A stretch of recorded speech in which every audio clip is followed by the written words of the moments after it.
Chelsea set to smash their own transfer record. United spoil Mourinho's return. Silva could face the sack. We've got a transfer roundup and today's power rankings all coming up in the next few minutes. As I'm your host, Matt Fodick. You are the Onefootballers, and this is the Daily News. So first off, into an unbelievable piece of transfer news if it comes off in January. Now, there's two sides to this story that Chelsea could break their own transfer record for Jadon Sancho. First off, and it's going to cost them around £100 million. That's how much Dortmund are willing to let Sancho go for, and it looks like they really are willing to let him go. In the last few weeks, there's been stories of him turning up late, being fined, being taken off early, not starting matches, and it just looks like he's not very happy with the German side. So the 100 million would definitely eclipse the 72 million pounds that they paid for Kepa a few seasons ago. On the other side though, Chelsea's appeal against their transfer ban may not come off, meaning they can't sign anyone until next summer. By that point, Jadon Sancho may have already left. They're supposedly going to find out either today or tomorrow whether or not they'll be able to sign somebody. So if you're watching this video and the ban has been overturned and they are willing to sign Jadon Sancho, do you think the transfer's actually going to go through? Apparently his relationship with Callum Hudson-Odoi and Tammy Abraham will play a massive part in whether or not he does actually join Chelsea. If they do manage to bring him in, they will literally be set for attacking options for the next decade. I mean, it'll give Lampard a massive selection headache, but what a selection headache to have. They'll be able to choose their attacking lineup from the five of Callum Hudson-Odoi,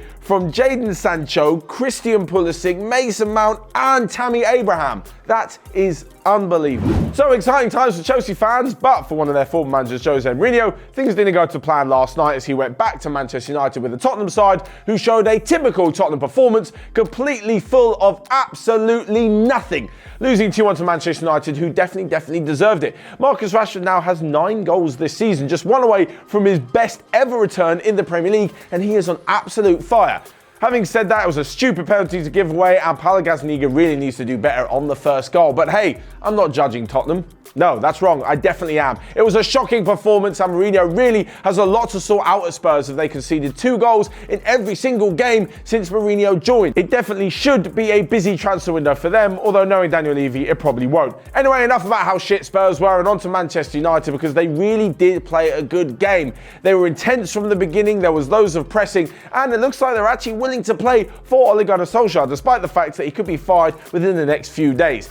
Despite the fact that they beat Spurs, I still think if they get absolutely hammered in the derby on Saturday against Manchester City, Ole will be relieved of his duties. And talking of getting hammered in the derby and relieved of your duties, we come perfectly on to Marco Silva. Now, apparently he managed to navigate the choppy waters, which was a crisis meeting after that home loss to Norwich a couple of weeks ago. And since then, things haven't really got much better. Yes, they put in a good performance against Leicester, but it ultimately led to absolutely nothing. And last night, they were completely and utterly destroyed by a Liverpool team firing on all cylinders. Yet again, though, there was no clean sheet for Liverpool, and it's the first time they've conceded 2 at home in around 18 months. But going forward, even without the likes of Mo Salah and Roberto Firmino, with Divock Origi and Xherdan Shaqiri stepping in, they were just brilliant. Sadio Mane in particular was sensational, further backing up the fact that he probably should have been in the talk for the Ballon d'Or winner. Anyway, enough about that, and he got a goal and 2 assists as Divock Origi showed yet again why he is the man for the big occasion in their 5-2 victory. Also, I saw a report in the papers today that if Marco Silva is sacked,